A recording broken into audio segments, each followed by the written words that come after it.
कितना पैसा है आपके पास? 1 लाख, 10 लाख, 1 करोड़? हम कुछ बढ़िया रकम की भी बात करेंगे ना तो 100, 200 या 500 करोड़ तक ही जाएंगे। पर क्या आपको पता है कि अगर आपके पास 830 करोड़ डॉलर है तो आप एक देश के साथ खेल सकते हैं। 830 करोड़ रुपए नहीं, 830 करोड़ अमेरिकी डॉलर। जानना चाहेंगे कैसे? मेरे पास आपके लिए एक बहुत ही दिलचस्प कहानी है। ये कहानी किसी और के बारे में नहीं, आपके और मेरे बारे में ही है, और हम सब जुड़े हैं इससे। ये कहानी हमारे आस पास ही घट रही थी और हम सब ने इसमें एक किरदार निभाया है। इस कहानी में हम सब की एक भूमिका रही है और हमें पता तक नहीं। इस कहानी में एक हीरो है, एक खूंखार विलन है, एक आतंकवादी संगठन है और बहुत सारे राष्ट्र विरोधी लोग हैं। अब हुआ ऐसा कि विलन एक एनजीओ चलाता था। उस एनजीओ को 2016 में गैर कानूनी निवेशों के तहत निगरानी में रखा गया था। यह एनजीओ गैर कानूनी रोहिंग्या मुस्लिमों को मुफ्त कानूनी सहायता दे रहा था। हम सब जानते हैं कि कोर्ट केस लड़ने में कितना पैसा जाता है, तो फिर ऐसे कैसे एक एनजीओ लाखों अवैध घुसपैठियों को मुफ्त सहायता दे सकता है? कुछ तो स्वार्थ होगा ही। यह एनजीओ गरीब और नादान हिंदुओं का धर्म परिवर्तन भी करता रहा है। असल में 90% धर्म परिवर्तन जो भारत में हो रहे हैं वो किसी न किसी तरह इसी एनजीओ से जुड़े होते हैं। फर्जी कार्यकर्ताओं और पादरियों की भारी जमात है इनके पास। इसी एनजीओ ने राफेल डील के खिलाफ शिकायत भी दर्ज कराई थी। हम सब जानते हैं कि वो एक फर्जी केस था और 14 दिसंबर 2018 को माननीय सुप्रीम कोर्ट ने फैसला दिया कि इनके सारे आरोप बेबुनियाद थे। उसके बाद श्रीमान राहुल गांधी जी को उनके फर्जी आरोपों के लिए क्षमा भी मांगनी पड़ी थी। इस एनजीओ का आए दिन पर्दाफाश हो रहा है और यह एनजीओ अब निगरानी में है, जिसे प्री परमिशन श्रेणी में रखा गया है। इसके कारण विलन को बहुत गुस्सा आया और वो बदला लेने पर उतारू हो गया और फिर एकदम से उसकी काली करतूतों में उबाल सा आ गया। 5 अगस्त 2019 को भारत सरकार ने धारा 370 के अहम खंडों को निष्प्रभावी कर दिया, जिससे जम्मू कश्मीर के स्पेशल स्टेटस का अंत हुआ।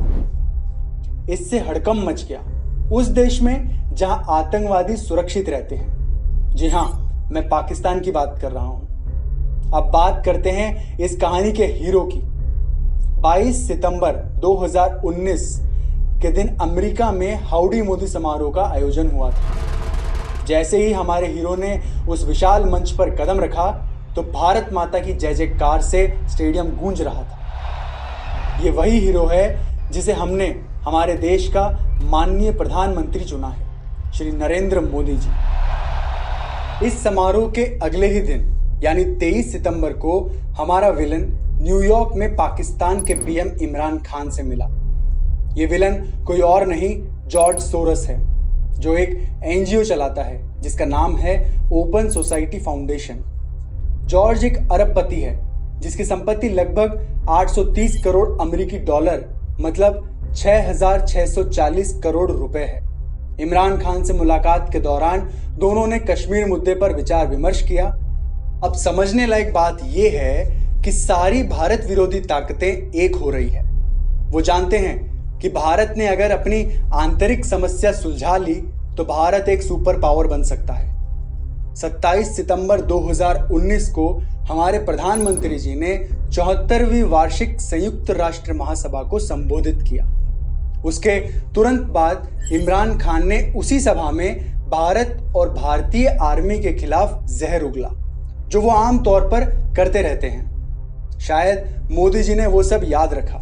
वो भारत आए और 1 महीने की योजना के बाद 31 अक्टूबर को जम्मू कश्मीर और लद्दाख को 2 यूनियन टेरिटरी घोषित कर उनको मुंह तोड़ जवाब दिया। इस घटना से हमारा विलन घबरा गया। अब सोरस को अपनी हार नजर आ रही थी। अपने एनजीओ की छवि बचाने के लिए उसने उसी तारीख 31 अक्टूबर को एक किताब भी लॉन्च की। अब तक सोरस मोदी से 3 से ज्यादा बार हार चुका था और अब उसे बदला चाहिए था।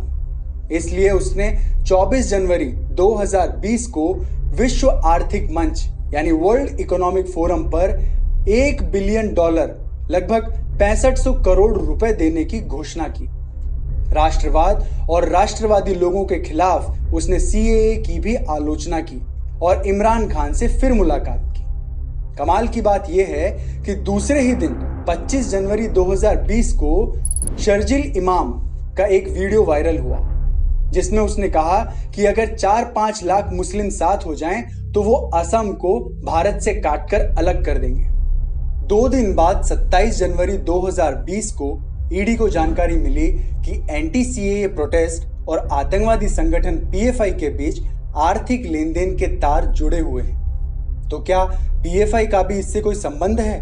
जी हाँ, बिल्कुल है। ईडी ने एक दस्तावेज पेश किया जिसमें पीएफआई ने 77 लाख रुपए कपिल सिब्बल को और 4 लाख रुपए इंदिरा जयसिंह को ट्रांसफर किए। इससे साबित होता है कि इंदिरा जयसिंह का पीएफआई से संबंध है। इंदिरा जयसिंह की बात करें तो ये जालसाजी का वो चेहरा है जो जॉर्ज सोरस के एनजीओ और वकीलों के ग्रुप से जुड़ा हुआ है। इससे ये भी सिद्ध होता है कि पीएफआई और जॉर्ज सोरस के बीच भी कुछ संबंध है और दोनों बराबर जिम्मेदार हैं दिल्ली के दंगों में हुई बेरहम मौतों के लिए। एक और जानकारी देता हूं, कपिल सिब्बल जिसे 77 लाख रुपए ट्रांसफर हुए थे, तिस्ता सितलवाड़ का वकील था और इस केस में इंदिरा जयसिंह भी आई थी सितलवाड़ को बचाने के लिए। तिस्ता एक को पिटिशनर थी गुजरात दंगों के केस में जो नरेंद्र मोदी के खिलाफ था। तिस्ता और जॉर्ज सोरस दोनों का एक ही दुश्मन है और वो है नरेंद्र मोदी। अब एक और कमाल की बात है, तिस्ता सितलवाड़ ने एक संस्था 2002 में बनाई थी। जावेद अख्तर भी उसका हिस्सा थे। यही तो कारण है आप सब ने उनके बेटे को एंटी सीएए प्रदर्शन में देखा था। फेसबुक पे फ्रेटर्निटी मूवमेंट जेएनयू नाम का एक पेज है जो मुहिम चला रहा है शर्जिल इमाम को रिहा कराने के लिए। इस देशद्रोही के सपोर्ट में इन्होंने कई पोस्ट बनाए हैं। फेसबुक का यह पेज तबलीगी जमात का भी सपोर्ट करता है। वही पेज तिस्ता सितलवाड़ को चीफ गेस्ट बनाकर स्पीच देने बुलाता है। तिस्ता सितलवाड़ का एनजीओ सीजेपी आसाम में कार्यरत है और शर्जिल आसाम को भारत से काट देना चाहता है। इन सब के बीच जो एक नेटवर्क बना है, क्या आप उसे देख पा रहे हैं? ये सारे सबूत बताते हैं कि शर्जिल इमाम, तिस्ता सितलवाड़, कपिल सिब्बल, इंदिरा जयसिंह, पीएफआई और जॉर्ज सोरस ये सब किसी न किसी तरह एक दूसरे से जुड़े हुए हैं। इन सब का एक ही लक्ष्य है, इस देश को बर्बाद करना और उसकी अखंडता को तोड़ना। 29 जनवरी 2020 को जॉर्ज सोरस ने दिल्ली हाई कोर्ट में मोदी सरकार के खिलाफ शिकायत दर्ज कराई। ईडी की कार्रवाई के बाद सोरस कुछ बड़ा करना चाहता था। जब सरकार ने सोरस के एनजीओ के खिलाफ एक्शन 2016 में लिया था, तो फिर उसने 3 साल क्यों लिए शिकायत दर्ज कराने में? कहीं कोई बड़ी योजना तो नहीं बन रही थी? जी हां, वो एक बड़ी योजना बना रहा था। 4 फरवरी को उसने अपने एक पिट्ठू हर्ष मंदर को भारत भेजा। मैं आपको बता दूं कि हर्ष मंदर कम से कम 5 क्रिश्चियन मिशनरी के लिए काम करता है और वो सोरस के धर्म परिवर्तन के काम को संभालता है। हर्ष मंदर को जैसा पढ़ाया गया था उसने वैसा ही किया। शाहीन बाग के प्रदर्शन में भाग लेने के लिए लोगों को उकसाने में काफी बड़ा रोल इसने निभाया। कांग्रेस कार्यालय के दौरान जब मनमोहन सिंह जी पीएम थे, तब यही मंदर 8-9 पदों पर नियुक्त था। वो सोनिया गांधी का खास आदमी था और यही जॉर्ज सोरस का भी खास आदमी है। एक ही साथ एक आदमी रूलिंग पार्टी और देश विरोधी ताकतों के साथ कैसे काम कर सकता है? ये तभी हो सकता है जब रूलिंग पार्टी भी देश को तोड़ने में मिली हुई हो। सोनिया गांधी की साधुओं और हिंदुओं से नफरत को हम सब जानते हैं और हर्ष मंदर क्रिश्चियन मिशनरी के लिए काम करता है, तो इनमें आपस में मेल जोल होना स्वाभाविक है। खैर, 18 फरवरी 2020 को तिस्ता सितलवाड़ भी दिल्ली पधारती है सीएए के खिलाफ प्रदर्शन में भाग लेने के लिए। उन्होंने प्रदर्शनकारियों को सिखाया कि उन्हें क्या करना है क्या नहीं। आप देख सकते हैं। क्या शाहीन बाग के आंदोलन की जगह बदलने से आंदोलन कमजोर होगा क्या?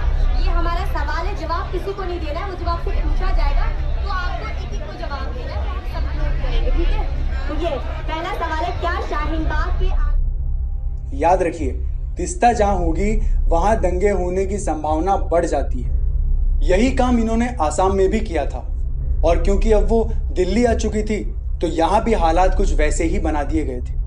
ये सारे प्रदर्शनकारी महिला और पुरुष वही लोग हैं जो पुलिस पर पथराव कर रहे थे, पुलिस पे गोली चला रहे थे, ट्रैफिक जाम करके बसों को जला रहे थे।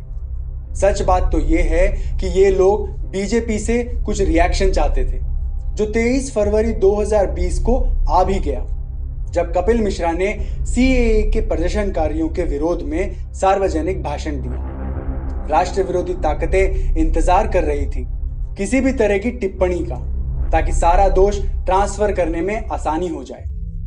ये लोग ट्रंप की यात्रा को रोकना चाहते थे, जो दूसरे ही दिन 24 फरवरी 2020 को थी। जब भी अमेरिकी राष्ट्रपति भारत यात्रा पर आते हैं, ये राष्ट्र विरोधी लोग हर बार ऐसा कुछ करते ही हैं। आम आदमी पार्टी के ताहिर हुसैन हिंदू विरोधी दंगों में पूरी तरह शामिल थे। वो एक सोची समझी साजिश थी। पेट्रोल बम, एसिड पैकेट, गुलेल, ईंट के टुकड़े, पत्थर, ये सब योजना के तहत उनके घर में रखे गए थे। हाल ही के अपडेट और एफआईआर से पता चलता है कि ये एक सुनियोजित हिंदू विरोधी दंगा था। आखिरकार इस बार विलन जीत गया। ये विलन देशद्रोही लोग और हमारे पड़ोस वाला भिखारिस्तान नहीं चाहता कि भारत आगे बढ़े। भले ही हमारे हीरो ने हमें कई बार बचाया, पर विलन भी एक बार तो जीत ही गया। लेकिन याद रखिए, ये कोई फिल्म नहीं। इन सारी घटनाओं का देश पे और हम पे बहुत गहरा प्रभाव पड़ा है। हमारे हीरो को जरूरत है हमारे सपोर्ट की। इन सब तथ्यों को जितने लोगों तक हो सके पहुंचाएं। कृपया इस वीडियो को जितने लोगों के साथ शेयर कर सकें करें, ताकि ये सच हर जगह पहुंच सके। हम सब ने ये सारी घटनाएं हमारी आंखों के सामने घटती देखी है, लेकिन हम कभी इन घटनाओं को आपस में जोड़कर देख ही नहीं पाए। याद रखिए, ना तो हमारा भारत देश बिकाऊ है और ना ही हमारे प्रधानमंत्री को कोई खरीद सकता है। राजनीति वो नहीं जो आप देखते हैं, राजनीति वो है जो आप देख नहीं सकते।